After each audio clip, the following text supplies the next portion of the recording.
여러분, 안녕하세요. 오늘 저는 여러분과 함께 아주 특별한 대화를 나눠보려고 합니다.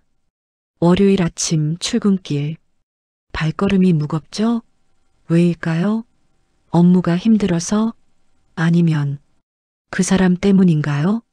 네, 맞습니다. 바로 당신의 상사 말이에요. 보고서를 아무리 완벽하게 작성해도 트집을 잡고 회의 시간에는 유독 당신에게만 날카로운 질문을 던지고 복도에서 마주치면 미묘하게 표정이 굳어지는 그 사람. 왜 나만 싫어하는 거야? 이 질문 밤마다 당신을 괴롭히지 않나요? 저는 오늘 이 문제를 해결하기 위해 아주 특별한 손님을 모셨습니다. 19세기 독일의 철학자 아르투어 쇼펜하우어. 철학자가 직장 문제를 뭘 알겠어? 이렇게 생각하실 수도 있겠죠. 하지만 쇼펜하우어는 인간의 의지와 욕망, 그리고 고통의 본질을 평생 연구한 사람입니다. 특히 인간관계에서 발생하는 갈등과 불행에 대해 누구보다 깊이 있게 탐구했죠. 그가 살았던 시대에는 유튜브도 없었고 직장 문화도 달랐지만 인간의 본성은 변하지 않았습니다. 자, 그럼 지금부터 쇼펜하우어와 함께 이 고민을 풀어가 보겠습니다. 먼저 가장 근본적인 질문부터 시작해 볼까요? 왜 내 상사는 나를 싫어하는 걸까? 쇼펜하우어라면 이렇게 대답할 겁니다. 그 질문 자체가 이미 잘못되었네. 네, 무슨 말인지 이해가 안 되시죠? 쇼펜하우어의 핵심 사상 중 하나는 바로 의지입니다. 그는 세상 모든 것이 맹목적 의지에 의해 움직인다고 봤어요. 여기서 의지란 우리가 흔히 생각하는 선택의 의지가 아닙니다. 훨씬 더 근원적이고 충동적인 생존과 욕망을 향한 맹목적 힘이죠. 당신의 상사도 마찬가지예요. 그 사람도 자신의 의지에 끌려가는 존재입니다. 상사가 나를 싫어한다라고 생각하는 순간 우리는 이미 함정에 빠진 겁니다. 왜냐하면 이 생각의 중심에는 나라는 존재가 너무 크게 자리 잡고 있거든요. 제 말이 이상하게 들리나요? 설명해 드리죠. 쇼펜하우어는 말합니다. 사람들은 대부분의 시간을 자기 자신에 대해서만 생각한다. 여러분의 상사도 마찬가지예요. 그 사람이 하루 종일 생각하는 건 어떻게 하면 저 직원을 괴롭힐까?가 아니라 자기 자신의 문제들입니다. 자기 상사는 자신을 어떻게 평가할까? 이번 분기 실적은 어떻게 맞출까? 승진은 할 수 있을까? 집에서는 배우자와의 문제는 어떻게 하지? 건강검진 결과는 괜찮을까? 수천 가지 생각이 상사의 머릿속을 채우고 있습니다. 그 와중에 당신은 그저 수많은 변수 중 하나일 뿐이에요. 그럼 상사가 나한테 하는 그 행동들은 다 뭐예요? 좋은 질문입니다. 쇼펜하우어는 이를 표상의 세계라고 불렀어요. 우리가 보는 모든 현상은 실제가 아니라 우리 의식이 만들어낸 표상, 즉 이미지라는 겁니다. 당신이 보는 나를 싫어하는 상사는 실제로는 다음과 같은 것들일 수 있어요. 케이스 1. 당신이 너무 유능해서 위협을 느끼는 상사. 당신의 능력이 자신을 넘어설까봐 두려워요. 이건 싫어함이 아니라 두려움입니다. 케이스 2.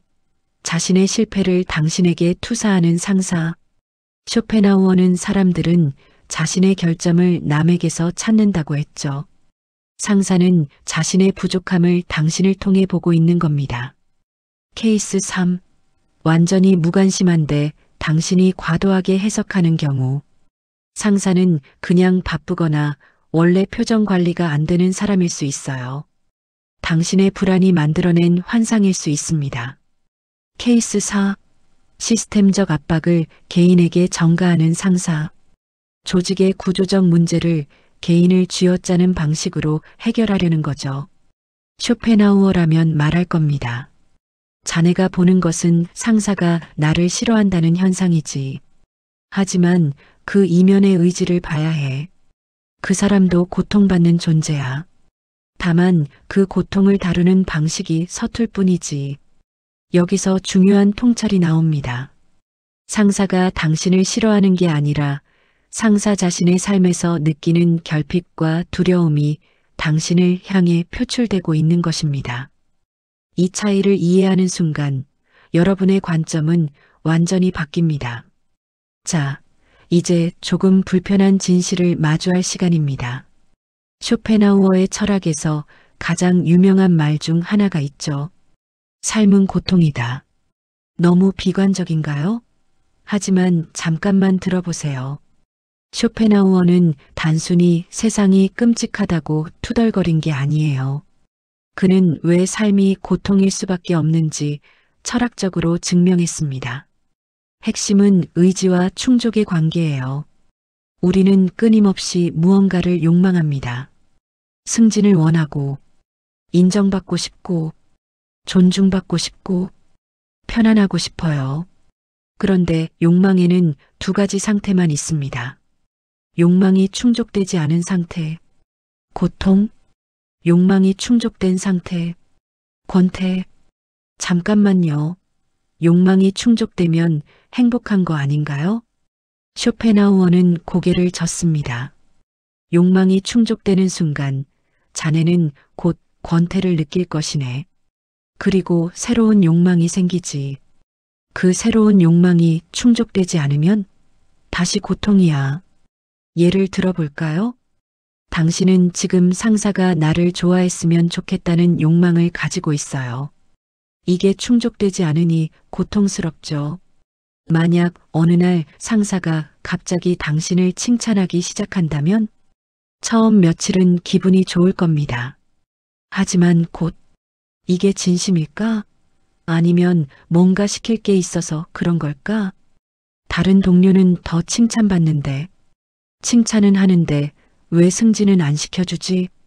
새로운 욕망, 새로운 불안, 새로운 고통이 시작됩니다. 쇼펜하우어는 이것을 욕망의 진자라고 불렀어요. 고통과 권태 사이를 끝없이 왔다 갔다 하는 게 인간의 삶이라는 거죠. 그럼 희망이 없다는 말인가요? 포기하고 살라는 건가요? 천만에요. 오히려 정반대입니다.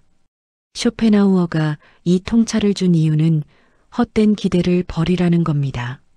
직장에서 완벽한 상사를 만나면 모든 게 해결될 거라는 환상, 누군가에게 인정받으면 행복해질 거라는 착각, 이런 환상을 버려야 진짜 자유가 온다는 거예요.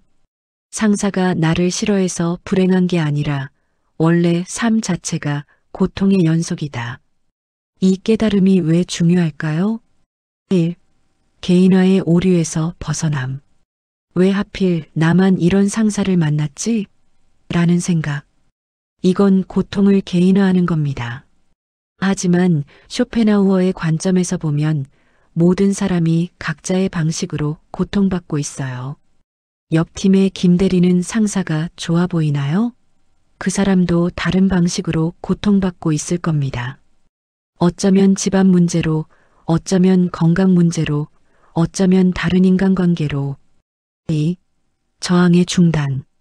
우리가 진짜 고통스러운 이유는 상황 자체가 아니라 상황에 대한 저항 때문이에요. 이건 불공평해. 이럴 리 없어. 왜 나만? 이 저항이 고통을 배가시킵니다. 쇼펜하우어는 말합니다. 고통을 필연으로 받아들이는 순간 고통은 절반으로 줄어든다. 이건 체념이 아닙니다. 오히려 현실을 있는 그대로 보는 용기예요. 3. 에너지의 재분배. 왜 이런 일이 일어났지? 라는 질문에 에너지를 쓰는 대신 이제 어떻게 할 것인가? 로 에너지를 쓸 수 있게 됩니다. 실제 사례를 하나 들어볼게요. 제 친구 A는 5년간 상사와 갈등을 겪었어요. 매일 왜 저 사람은 나만 미워할까? 내가 뭘 잘못했을까? 라고 고민했죠. 그러던 어느 날 쇼펜하우어의 책을 읽고 깨달았대요. 아, 이건 내 문제가 아니구나. 이 사람도 자기 의지에 끌려가는 불쌍한 존재구나. 그리고 나도 이 상황에서 고통받는 게 당연한 거구나.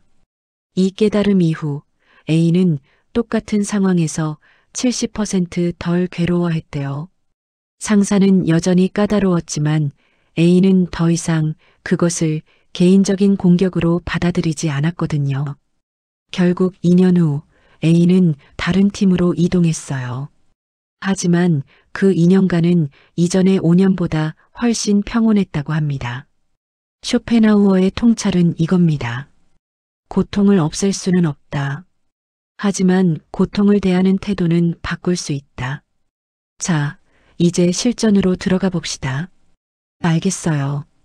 고통이 필연이라는 건 이해했어요. 그런데 매일 아침 출근해서 그 사람 얼굴을 봐야 하는데 구체적으로 어떻게 하라는 거예요? 쇼펜하우어는 고슴도치의 딜레마라는 유명한 우화를 남겼습니다. 추운 겨울날 고슴도치들이 추위를 피하려고 서로 가까이 다가갑니다. 하지만 너무 가까워지면 서로의 가시에 찔려 아파요. 그래서 다시 멀어지죠. 그러면 또 춥고 이렇게 적당한 거리를 찾아가는 게 인간관계라는 겁니다. 여러분과 상사의 관계도 마찬가지예요. 물리적 거리가 아니라 심리적 거리를 두는 기술이 필요합니다.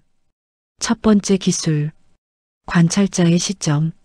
쇼펜하우어는 예술과 미학을 고통에서 벗어나는 방법으로 제시했어요. 예술을 감상할 때 우리는 순간적으로 의지에서 벗어나 순수한 관찰자가 된다는 겁니다. 이걸 직장에 적용해 볼까요? 상사가 당신에게 불합리한 요구를 할 때 감정적으로 반응하는 대신 잠시 한 걸음 뒤로 물러나세요. 그리고 마치 영화를 보듯 상황을 관찰하는 겁니다. 오, 저 사람 지금 목소리 톤이 올라가네. 아마 위에서 압박을 받았나 보다. 저 미간의 주름을 봐. 스트레스가 상당하네. 저렇게 비합리적으로 나오는 걸 보니 자기 감정 컨트롤이 안 되는 상태야. 이건 냉소가 아닙니다. 순수한 관찰이에요. 당신은 이 순간 배우가 아니라 관객이 되는 겁니다. 드라마의 한 장면을 보고 있는 거죠. 하지만 현실적으로 대응은 해야 하잖아요. 물론입니다. 관찰 후에 대응하는 거예요. 하지만 이제 당신의 대응은 감정적 반응이 아니라 전략적 선택이 됩니다. 두 번째 기술, 기대의 제로화. 쇼펜하우어는 이렇게 말했어요. 행복의 비결은 기대를 낮추는 것이다. 상사에게 기대하는 게 뭔가요? 공정한 평가, 존중, 합리적 판단, 감정적 성숙함. 이 모든 기대를 내려놓으세요. 상사는 원래 불합리할 수 있다. 상사는 원래 감정적일 수 있다. 상사도 결함 많은 인간이다. 이걸 전제로 깔고 시작하면 오히려 상사가 합리적으로 행동할 때 보너스가 됩니다. 기대가 낮으면 실망도 적어요. 실망이 적으면 고통도 줄어들죠. 실제로 해볼까요? 비포. 기대가 높을 때 내가 이렇게 열심히 했는데 왜 알아주지 않아? 분명히 칭찬해 줄 줄 알았는데. 실망과 분노. 애프터. 기대를 내려놓았을 때 내가 열심히 한 건 나를 위한 거야. 상사가 알아주면 좋지만 안 알아줘도 괜찮아. 나는 내 커리어를 위해 일하는 거니까. 평온함. 세 번째 기술. 의존도 낮추기. 쇼펜하우어는 자급자족할 수 있는 사람이 가장 행복하다고 했습니다. 직장에서 이건 무슨 의미일까요? 상사의 승인, 인정, 칭찬에 대한 의존도를 낮추는 겁니다. 구체적 방법. 내부 기준 확립. 상사가 인정하면 내가 잘한 거야, X. 내 기준에 부합하면 내가 잘한 거야, O. 다양한 피드백 채널. 상사 외에도 동료, 후배, 타 부서, 심지어 외부 네트워크에서 피드백을 받으세요. 상사의 의견이 절대적 진리가 아님을 확인하는 겁니다. 자기 성장의 독립성. 회사 밖에서 공부하고 배우고 성장하세요. 온라인 강의든 사이드 프로젝트든 책이든 당신의 가치가 상사의 평가에만 달려있지 않음을 스스로에게 증명하는 겁니다. 네 번째 기술, 투명한 경계선. 쇼펜하우어는 명확함을 중시했어요. 상사와의 관계에서도 명확한 경계선이 필요합니다. 예를 들어, 업무 시간 외 연락은 응급 상황만, 사적인 대화는 최소화, 업무 범위를 명확히 하고 그 밖은 공손하게 거절. 하지만 그러다가 더 미움받으면 어떡하죠? 여기서 쇼펜하우어의 또 다른 통찰이 나옵니다. 자네가 뭘 하든 어떤 사람들은 자네를 좋아하지 않을 것이네. 그건 피할 수 없어. 그러니 적어도 자네 자신은 존중하게. 경계선을 설정하는 건 상사를 위한 게 아니에요. 당신 자신을 위한 겁니다. 그리고 흥미롭게도 명확한 경계선이 있는 사람을 더 존중하는 경우가 많아요. 다섯 번째 기술, 시간의 관점. 쇼펜하우어는 불교 사상에 깊이 영향을 받았어요. 특히 무상, 즉 모든 것은 변한다는 개념을요. 당신의 상사도 영원하지 않습니다. 상사가 이직할 수도 있어요. 당신이 다른 부서로 갈 수도 있고 회사 자체가 변할 수도 있죠. 상사의 상사가 바뀌면서 상황이 달라질 수도 있어요. 지금 이 순간의 고통은 영원하지 않습니다. 5년 후를 상상해 보세요. 지금의 이 상황을 어떻게 기억하고 있을까요? 아마 그런 일도 있었지 정도일 겁니다. 시간의 관점에서 보면 지금 이 갈등은 당신 인생의 작은 점 하나에 불과해요. 이 관점을 가지면 현재의 고통이 상대화됩니다. 여기까지 왔으면 여러분은 이미 많은 걸 깨달았을 거예요. 이제 가장 중요한 단계입니다. 쇼펜하우어 철학의 핵심은 결국 나 자신으로 돌아오는 것입니다. 자기 자신의 내면으로. 쇼펜하우어는 이렇게 말했어요. 행복은 외부 환경이 아니라 내면의 풍요로움에서 온다. 직장 상사가 당신을 싫어한다는 문제. 이건 외부의 문제예요. 당신이 통제할 수 없는 영역이죠. 하지만 당신의 내면은 이건 온전히 당신의 영역입니다. 첫 번째, 내면의 풍요. 쇼펜하우어는 지적 능력과 정신적 자산을 인생 최고의 재산으로 봤어요. 상사의 기분에 따라 흔들리지 않으려면 내면이 충분히 풍요로워야 합니다. 구체적으로 독서, 하루 30분이라도 책을 읽으세요. 당신의 정신을 확장하고 관점을 넓히고 내면을 채우는 시간. 상사의 한마디에 무너지지 않는 정신적 기반을 만드는 겁니다. 사색. 쇼펜하우어는 산책을 즐겼어요. 혼자만의 시간, 생각하는 시간을 가지세요. 스마트폰 없이 그냥 걷고 생각하는 시간. 음악을 듣거나 그림을 보거나 영화를 보세요. 쇼펜하우어에게 음악은 의지 그 자체의 표현이었어요. 예술은 일상의 고통에서 벗어나게 해주는 통로입니다. 두 번째, 자기 연민의 적절한 사용. 쇼펜하우어는 연민을 도덕의 기초로 봤어요. 그런데 우리는 종종 자기 자신에게는 가장 가혹합니다. 내가 부족해서 그런가? 내가 뭘 잘못한 걸까? 나는 왜 이렇게 약할까? 이런 자기 비하를 멈추세요. 대신 자기 자신에게 연민을 가지세요. 나도 최선을 다하고 있어. 힘든 상황에서 정말 잘 버티고 있어. 나는 불완전한 인간이지만 그래도 괜찮아. 이건 나약함이 아닙니다. 오히려 강인함이에요. 자기 자신을 다독일 수 있는 사람만이 장기전을 버틸 수 있거든요. 세 번째, 고독의 재발견. 쇼펜하우어는 혼자 있을 수 있는 능력이야말로 위대한 정신의 표시라고 했어요. 직장에서 상사에게 인정받지 못하고 동료들과도 미묘하게 어색하고 이런 상황에서 우리는 더욱 외로움을 느낍니다. 하지만 쇼펜하우어는 이렇게 말해요. 고독을 두려워하는 사람은 타인에게 의존하게 되고 결국 더 큰 고통을 겪게 된다. 고독을 재발견하세요. 혼자 있는 시간을 불편해하지 마세요. 오히려 즐기세요. 혼자 카페에 앉아 커피를 마시는 시간, 혼자 영화를 보는 시간, 혼자 여행을 가는 시간, 이런 시간들이 당신을 강하게 만듭니다. 타인의 시선, 타인의 평가에서 자유로워지는 연습이거든요. 네 번째, 의미의 재정의. 상사가 당신을 싫어한다는 사실. 이게 당신 인생에서 무슨 의미일까요? 쇼펜하우어라면 이렇게 물을 겁니다.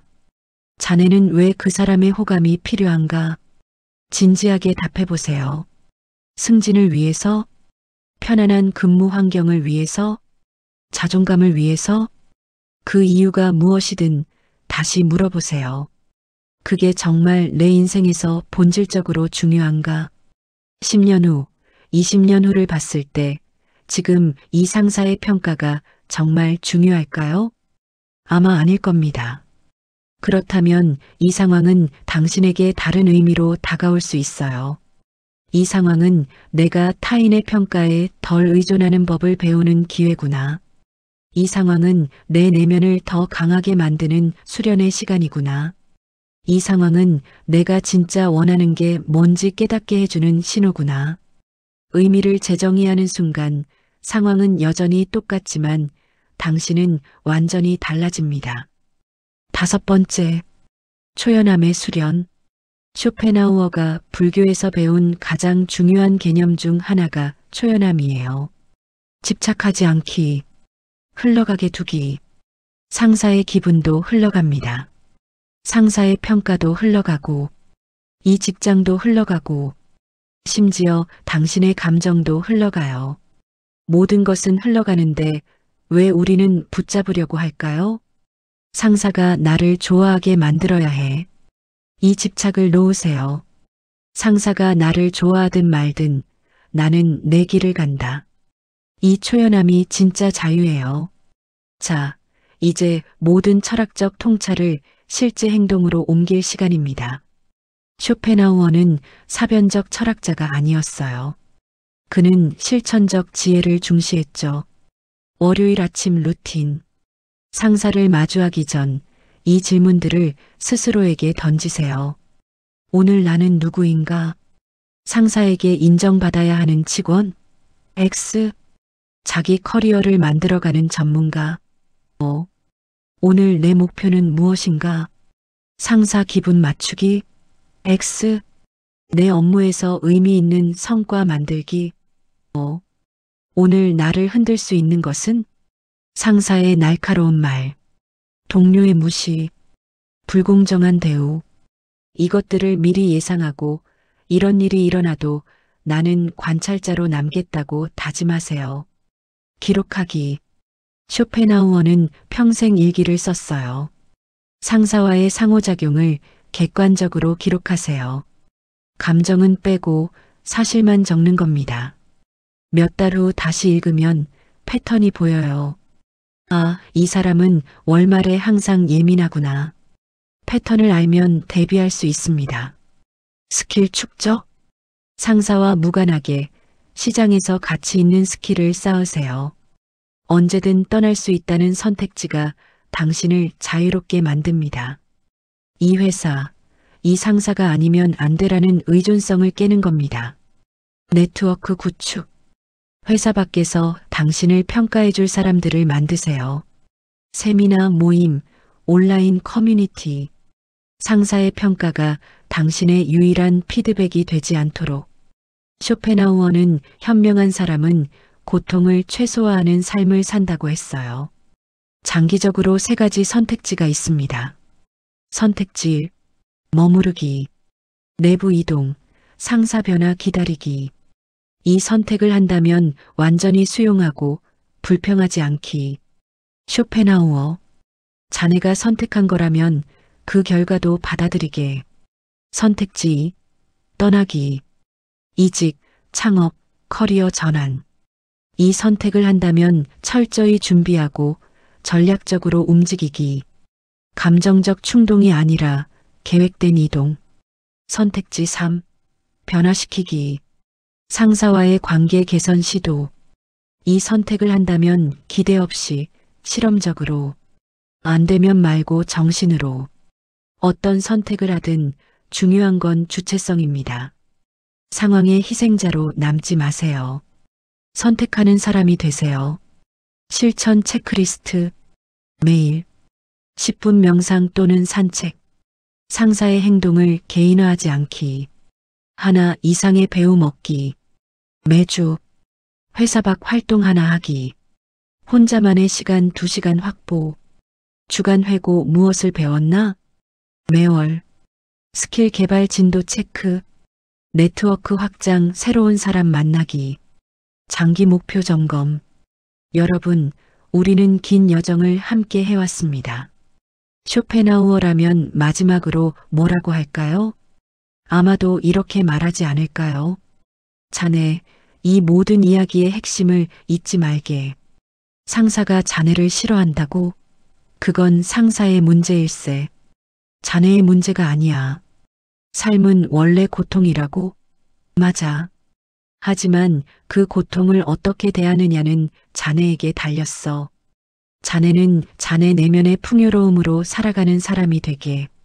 타인의 평가에 흔들리지 않는 자기 자신에게 진실한 사람이 되게. 그리고 기억하게. 이 모든 것도 지나간다네. 고통도 갈등도 심지어 이 직장도. 영원한 건 오직 자네가 쌓아온 내면의 힘이야. 저는 이 영상을 준비하면서 많은 것을 깨달았습니다. 우리는 너무 자주 외부에서 답을 찾아요. 이 상황만 바뀌면, 이 사람만 달라지면, 이 조건만 충족되면. 하지만 진짜 자유는 내면에서 옵니다. 상사가 당신을 싫어할 때 쇼펜하우어는 이렇게 말합니다. 그래서 그게 자네 인생의 전부인가? 자네 가치의 전부인가? 아니지. 자네는 훨씬 더 큰 존재야. 자네의 생각, 자네의 성장, 자네의 내면, 자네의 가능성. 이 모든 것은 그 누구도 빼앗아갈 수 없네. 여러분, 내일 출근해서 상사를 마주칠 때 이것만 기억하세요. 이 사람의 평가가 나를 정의하지 않는다. 나는 나 자신의 기준으로 살아간다. 나는 이 상황에서도 배우고 성장한다. 그리고 나는 자유롭다. 쇼펜하우어의 지혜가 여러분과 함께 하기를. 여러분 모두의 내면에 흔들리지 않는 평화가 자리 잡기를. 이 영상이 도움이 되셨다면 여러분의 이야기를 댓글로 들려주세요. 우리 모두 함께 배워가는 겁니다. 감사합니다.